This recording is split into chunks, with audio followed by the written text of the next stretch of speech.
மீது 3 எம்எல்ஏக்கள் கொண்டு வந்த நம்பிக்கையில்லா தீர்மானத்தை பேரவையில் எடுத்துக்கொள்ளாமல் அதே பேரவையில் சபாநாயகர் மீது நம்பிக்கை உள்ளது என்று முதலமைச்சர் ரங்கசாமி தீர்மானத்தை கொண்டு வந்து நிறைவேற்றினார். புதுச்சேரி சட்டசபை இன்று காலை 9:30 மணிக்கு கூடியது. சபை தொடங்கியவுடன் சபாநாயகர் செல்வம் குரல் வாசித்து சபை நிகழ்வுகளை தொடங்கி வைத்தார். முதல் அலுவலாக இரங்கல் தீர்மானங்கள் கொண்டு வரப்பட்டது. முதலமைச்சர் ரங்கசாமி இரங்கல் தீர்மானத்தை முன்மொழிந்தார். புதுச்சேரி முன்னாள் முதலமைச்சர் MTR ராமச்சந்திரன், முன்னாள் பிரதமர் மன்மோகன் சிங், புதுச்சேரி முன்னாள் எம்எல்ஏக்கள் நீலகங்காதரன், காத்தவராயன், கர்நாடகா முன்னாள் முதலமைச்சர் கிருஷ்ணா, தொழிலதிபர் ரத்தன் டாடா, இதய சிகிச்சை நிபுணர் KN செரியன் ஆகியோருக்கு இரங்கல் தெரிவிக்கப்பட்டது.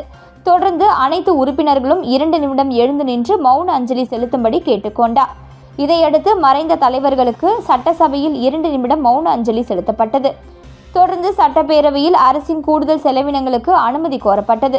இதனை கொண்டு வந்த முதலமைச்சர் ரங்கசாமி புதுச்சேரி 2024-2025 ஆண்டிற்கான கூடுதல் செலவினங்களுக்காக 735 கோடி ரூபாய் ஒதுக்கீடு செய்யப்பட்டு பேரவையில் அனுமதி பெற்றார். இதனையடுத்து சட்டப்பேரவை நிகழ்வுகள் முடிய தேதி குறிப்பிடப்படாமல் சபை நடவடிக்கைகளை சபாநாயகர் செல்வம் ஒத்திவைத்தார்.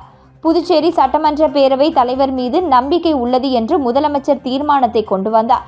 அந்த தீர்மானம் குரல் வாக்கெடுப்பு மூலம் நிறைவேற்றப்பட்டது. ஏற்கனவே சபாநாயகர் மீது சுயேட்சை சட்டமன்ற உறுப்பினர்கள் நேரு, அங்காளன், சிவசங்கரன் ஆகியோர் நம்பிக்கை இல்லாத தீர்மானம் கொண்டு வந்த நிலையில் அதை பேரவையில் எடுத்துக்கொள்ளாமல் முதலமைச்சர் ரங்கசாமி சபாநாயகர் மீது நம்பிக்கை உள்ளது என தீர்மானத்தை கொண்டு வந்து நிறைவேற்றியுள்ளார் என்பது குறிப்பிடத்தக்கது. புதுச்சேரியில் அரசு தொடக்கப்பள்ளி மதில் சுவர் இடிந்து விழுந்ததில் 3 மாணவர்கள் படுகாயம் அடைந்த சம்பவம் அதிர்ச்சியை ஏற்படுத்தியுள்ளது. புதுச்சேரி மணவெளி தொகுதிக்கு உட்பட்ட புதுக்குப்பம் பகுதியில் அரசு ஆரம்ப பள்ளி இயங்கி வருகிறது. 1 முதல் 5ஆம் வகுப்பு வரை உள்ள இந்த பள்ளியில் 100க்கும் மேற்பட்ட மாணவர்கள் பயின்று வரும் நிலையில் பள்ளி கட்டிடம் சீதளமடைந்து ஆங்காங்கே விரிசல்கள் ஏற்பட்டு எந்த நேரத்திலும் இடிந்து விழும் நிலையில் இருந்தது. இதனால் மாணவர்களுக்கு ஆபத்தான சூழ்நிலை உள்ளதாகவும் உடனடியாக பள்ளியை புனரமைக்க வேண்டும் என ஆசிரியர்கள், பெற்றோர்கள் பலமுறை கோரிக்கை விடுத்தும் கல்வித்துறை எந்த நடவடிக்கையும் எடுக்கவில்லை என கூறப்படுகிறது. இந்த நிலையில் இன்று காலை பள்ளியில் மாணவர்கள் கை கழுவும் இடத்தின் அருகே இருந்த மதில் சுவர் திடீரென இடிந்து விழுந்ததில் 3 மாணவர்கள் படுகாயமடைந்தனர். இதனை கண்டு அதிர்ச்சியடைந்த ஆசிரியர்கள் உடனடியாக மாணவர்களை மீட்டு இந்திரா காந்தி அரசு பொது மருத்துவமனையில் சிகிச்சைக்காக அனுமதித்தனர். அங்கு அவர்களுக்கு சிகிச்சை அளிக்கப்பட்டு வருகிறது. இது குறித்து தகவலறிந்த மாணவர்களின் பெற்றோர்கள் அரசு மருத்துவமனைக்கு வந்து கல்வித்துறை அதிகாரிகளிடம் கடும் வாக்குவாதத்தில் ஈடுபட்டதால் பரபரப்பு ஏற்பட்டது. உழவர்கரை தொகுதி முழுவதும் பொதுமக்களுக்கு இலவச தண்ணீர் பந்தலை சமூக சேவகர் வழக்கறிஞர் சசிபாலன் இன்று அமைத்து கொடுத்தார். புதுச்சேரி உழவர்கரை தொகுதி முழுவதும் சமூக சேவகர் வழக்கறிஞர் சசிபாலன் மற்றும் அவரது பாசறை நிர்வாகிகளால் பல்வேறு நலத்திட்ட உதவிகள் தொகுதி முழுவதும் வழங்கப்பட்டு வருகிறது. மேலும் மக்களுக்கு எந்த ஒரு அடிப்படை பிரச்சனை என்றாலும் உடனடியாக நேரடியாக சென்று அதற்கு தீர்வு காண்பித்தும் வருகின்றனர். இந்த நிலையில் உழவர்கரை தொகுதியில் பொதுப்பணித்துறை மூலம் வழங்கப்பட்டு வரும் குடிநீர் கடந்த சில தினங்களாக சரியாக வரவில்லை. இதனை கேள்விப்பட்ட வழக்கறிஞர் சசிபாலன் பொதுமக்களுக்கு உதவிடும் வகையில் இன்று கம்பன்நகர் பகுதியில் பொதுமக்களுக்கு தண்ணீர் பந்தல் அமைத்து கொடுத்தார். இந்நிகழ்ச்சியில் ஊர் முக்கிய பிரமுகர்கள், சசிபாலன் பாசறை நிர்வாகிகள், ஊர் பொதுமக்கள் என திரளாக கலந்து கொண்டு சிறப்பித்தனர். புதுச்சேரியில் அறிவித்த திட்டங்களை செயல்படுத்தாததை கண்டித்தும் மத்திய பட்ஜெட்டில் புதுச்சேரிக்கு கூடுதல் நிதி ஒதுக்காததை கண்டித்தும் புதுச்சேரி சட்டப்பேரவையிலிருந்து திமுக, காங்கிரஸ் சட்டமன்ற உறுப்பினர்கள் வெளிநடப்பு செய்தனர். புதுச்சேரி சட்டசபை இன்று காலை 9:30 மணிக்கு கூடியது. சபை தொடங்கியவுடன் சபாநாயகர் செல்வம் குரல் வாசித்து சபை நிகழ்வுகளை தொடங்கி வைத்தார். தொடர்ந்து நடைபெற்ற சபை நிகழ்வுகளில் பங்கேற்ற திமுக மற்றும் காங்கிரஸ் சட்டமன்ற உறுப்பினர்கள் இந்த ஆட்சியில் கடந்த 4 வருடமாக அறிவிக்கப்பட்ட பல திட்டங்கள் செயல்படுத்தப்படவில்லை, செயல்படுத்தப்பட்டு வந்த திட்டங்கள் முடக்கப்பட்டுள்ளது, மத்திய பட்ஜெட்டில் புதுச்சேரி புறக்கணிக்கப்பட்டு இருப்பதாக குற்றம் சாட்டி பேரவையிலிருந்து எதிர்க்கட்சித் தலைவர் MLA சிவா தலைமையில் திமுக மற்றும் காங்கிரஸ் சட்டமன்ற உறுப்பினர்கள் வெளிநடப்பு செய்தனர். பின்னர் செய்தியாளர்களை சந்தித்த எதிர்க்கட்சித் தலைவர் சிவா, புதுச்சேரியில் விமான நிலையம் விரிவாக்கம், புதிய ரயில்வே பாதைகள், துறைமுக விரிவாக்கம், புதிய தொழில் கொள்கை மற்றும் ஐடி பூங்கா உள்ளிட்ட பல்வேறு திட்டங்கள் முடக்கப்பட்டுள்ளதாகவும் குற்றம் சாட்டினார். புதுச்சேரியில் புதிய கல்விக் கொள்கை அவசர கதியில் நிறைவேற்றப்பட்டதால் கடந்த வாரம் நடைபெற்ற மாதிரி தேர்வில் 95% மாணவர்கள் தோல்வி அடைந்துள்ளனர். புயல் நிவாரணமாக 760 கோடி ரூபாய் கோரிக்கை வைக்கப்பட்ட நிலையில் மத்திய அரசு எவ்வளவு நிதி வழங்கியுள்ளது என்ற விவரம் இல்லை. புயலால் பாதிக்கப்பட்ட மக்களுக்கு கூடுதல் நிவாரணம் வழங்க வேண்டும், விவசாய கடன்களை தள்ளுபடி செய்ய வேண்டும் என கேட்டுக்கொண்ட சிவா, மத்திய அரசு பட்ஜெட்டில் புதுச்சேரி முழுமையாக புறக்கணிக்கப்பட்டுள்ளதாக குற்றம் சாட்டினார். புதுச்சேரியில் அளவுக்கு அதிகமாக ரெஸ்ட்ரோ பார்கள் மற்றும் மதுபான கடைகள் இருப்பதால் புதிய மதுபான தொழிற்சாலைகள் தேவையில்லை என்பதுதான் திமுக நிலைப்பாடு. இது சம்பந்தமாக நீதிமன்றத்தில் வழக்கு தொடுத்திருப்பதாகவும் சிவா தெரிவித்தார்.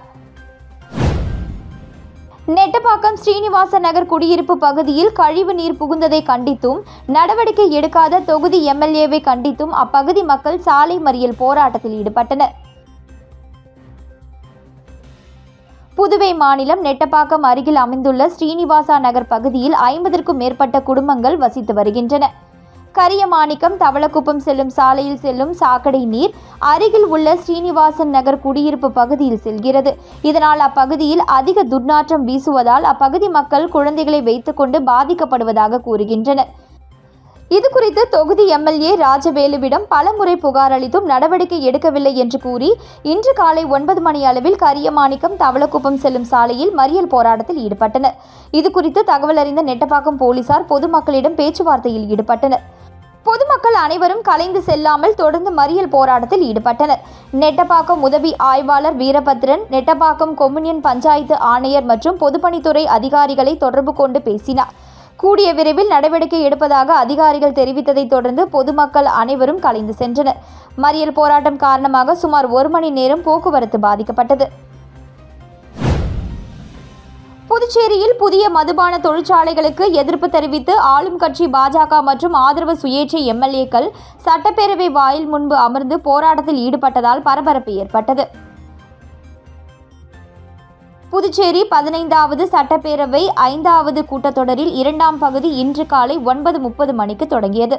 கூட்டத்தொடரில் பங்கேற்பதற்காக வருகை புரிந்த ஆளுங்கட்சியின் ஆதரவு பாஜக சட்டமன்ற உறுப்பினர்கள் ஜான்குமார், கல்யாண சுந்தரம், ரிச்சர்ட் மற்றும் பிஜேபி ஆதரவு சட்டமன்ற உறுப்பினரான சிவசங்கரன், அங்காளன், கொல்லப்பள்ளி அசோக் ஆகிய 6 பேரும் திடீரென சட்டமன்றத்தின் படிக்கட்டிலில் அமர்ந்து தர்ணா போராட்டத்தில் ஈடுபட்டனர்.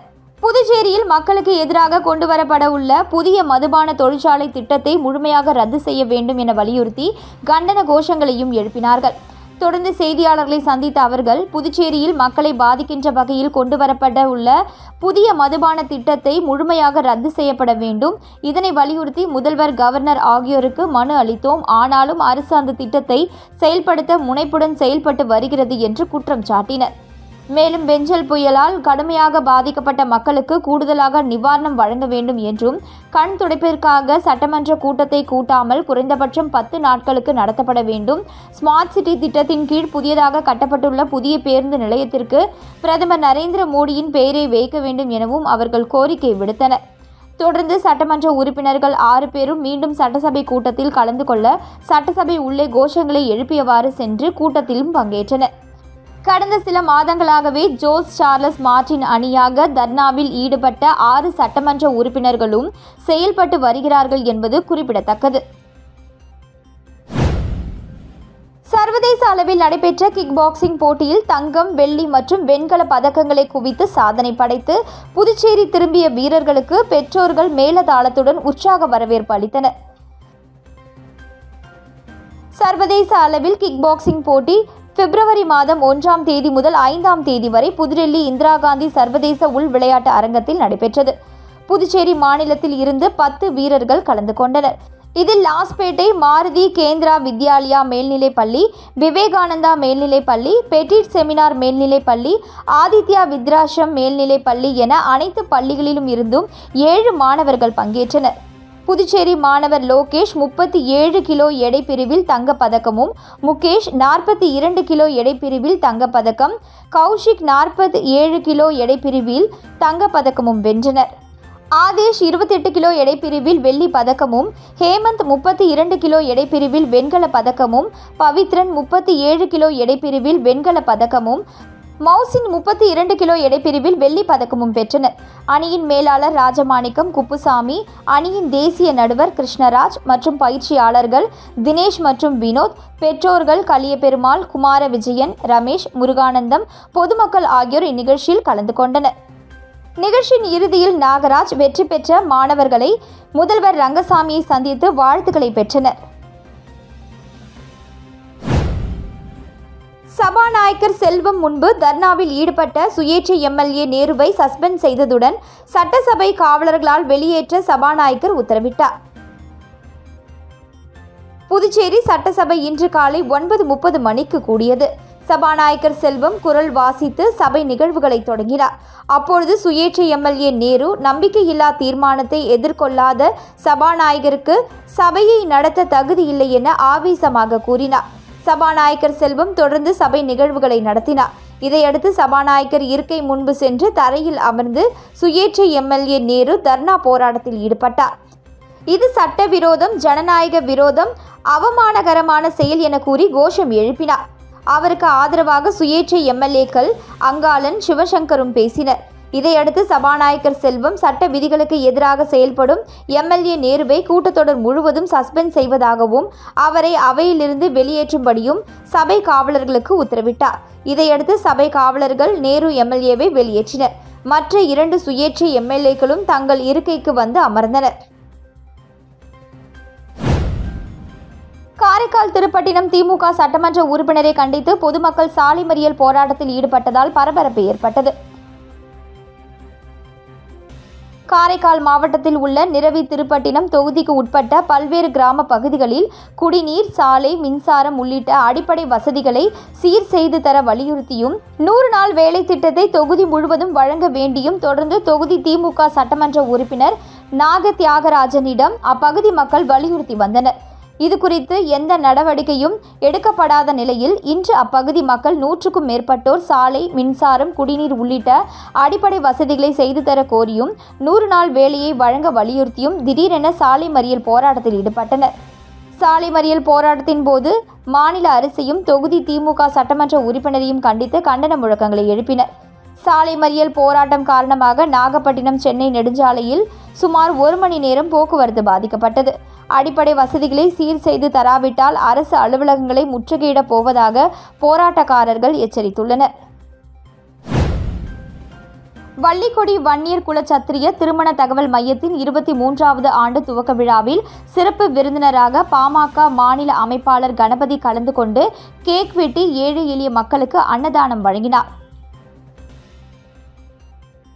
புதுச்சேரி தட்டாஞ்சாவடி பகுதியில் கடந்த 20 ஆண்டுகளுக்கு மேலாக சிறப்பாக செயல்பட்டு வரும் வள்ளிக்கொடி வன்னியர் குல சத்திரிய திருமண தகவல் மையத்தின் 23வது ஆண்டு துவக்க விழா இன்று வெகு விமர்சையாக நடைபெற்றது.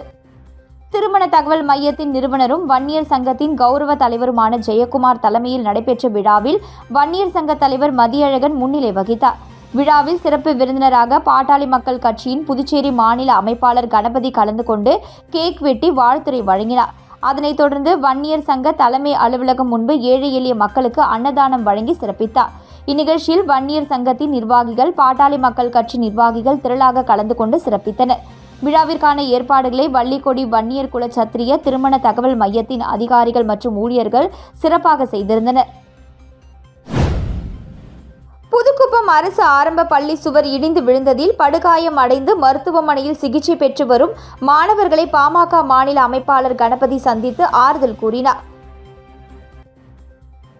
புதுச்சேரி மாநிலம் மணவெளி தொகுதிக்கு உட்பட்ட புதுக்குப்பம் மீனவ கிராமத்தில் அமைந்துள்ள அரசு ஆரம்ப பள்ளியின் மதில் சுவர் இடிந்து விழுந்து 3 குழந்தைகள் காயம் ஏற்பட்டு அரசு மருத்துவமனையில் அனுமதிக்கப்பட்டிருந்தனர். இதனை அறிந்த பாமக மாநில அமைப்பாளர் கணபதி மருத்துவமனைக்கு விரைந்து சென்று பாதிக்கப்பட்ட குழந்தைகளுக்கு ஆறுதல் சொல்லி மருத்துவரிடம் உயர் சிகிச்சை அளிக்க ஏற்பாடு செய்தார். தொடர்ந்து செய்தியாளர்களிடம் பேசிய கணபதி, புதுவை மாநிலத்தில் இதுபோன்ற சம்பவம் மிகவும் வருந்தத்தக்கது. பள்ளியிலேயே பணிபுரிகின்ற ஆசிரியர்களும் ஊழியர்களும் கட்டிடத்தின் தன்மைகளை ஆராய வேண்டும். உடனுக்குடன் அரசாங்கத்திற்கு மேல் அதிகாரிகளுக்கும் தகவல் சொல்லி இப்படி பழுதுபட்ட கட்டிடங்களை, மதில் சுவர்களையும் உடனடியாக புதுப்பிக்க வேண்டும். அந்த பள்ளியில் உள்ள குழந்தைகளை வேறு பள்ளிக்கு மாற்ற வேண்டும். இது போன்ற சம்பவம் இனிவரும் காலம் நடக்காத அளவுக்கு இந்த அரசு பார்த்து கொள்ள வேண்டும் என்று கூறினார். அப்பொழுது பாமக தலைமை நிலைய செயலாளர் சுப்பிரமணி, நகர இளைஞர் சங்க மாநில செயலாளர் பிரதீப், வன்னியர் சங்க மாநில பொறுப்பாளர் மணிரத்தினம், நயினார் மண்டபம் SG வேலு, தினேஷ் மற்றும் பாதிக்கப்பட்ட குழந்தைகளின் பெற்றோர்கள், கிராமத்தினர் உடனிருந்தனர். மடுகரை வள்ளி தேவசேனா ஸ்ரீ சமேத சுப்பிரமணியர் ஆலயத்தில் திருக்கல்யாண உற்சவம் சிறப்பான முறையில் நடைபெற்றது. புதுவை மாநிலம் நெட்டப்பாக்கம் கொம்யூனியன் மடுகரை கிராமத்தில் எழுந்தருளி உள்ள வள்ளி தேவசேனா சமேத ஸ்ரீ சுப்பிரமணிய ஆலயத்தில் தைப்பூசத்தை ஒட்டி திருக்கல்யாண உற்சவம் சிறப்பான முறையில் நடைபெற்றது. மேலும் விக்னேஸ்வர பூஜை, கலச ஹோமம், காப்பு கட்டுதல், வஸ்திரம் அணிவித்தல், பூநூல் போடுதல், மாலை மாற்றுதல் ஆகியன நடைபெற்றன. வள்ளி தேவசேனா சுப்பிரமணியர் மணக்கோலத்தில் அலங்காரம் செய்யப்பட்டு மங்கள வாத்தியம் முழங்க திருக்கல்யாணம் நடைபெற்றது. சுப்பிரமணியர் ஆலய குருக்கள் கணேஷ் தலைமையிலான சிவாச்சாரியர்கள் திருக்கல்யாண பணிகளை செய்தனர். இவ்விழாவில் திரளான பொதுமக்கள் கலந்து கொண்டு சுவாமி தரிசனம் செய்தனர். விழாவில் கலந்து கொண்ட அனைவருக்கும் சீர்வரிசை பொருட்கள் மற்றும் அன்னதானம் வழங்கப்பட்டது. திருக்கல்யாணத்திற்கான ஏற்பாடுகளை உபயதாரர் முத்துசாமி, ஆசிரியர் மற்றும் பொதுமக்கள் செய்திருந்தனர்.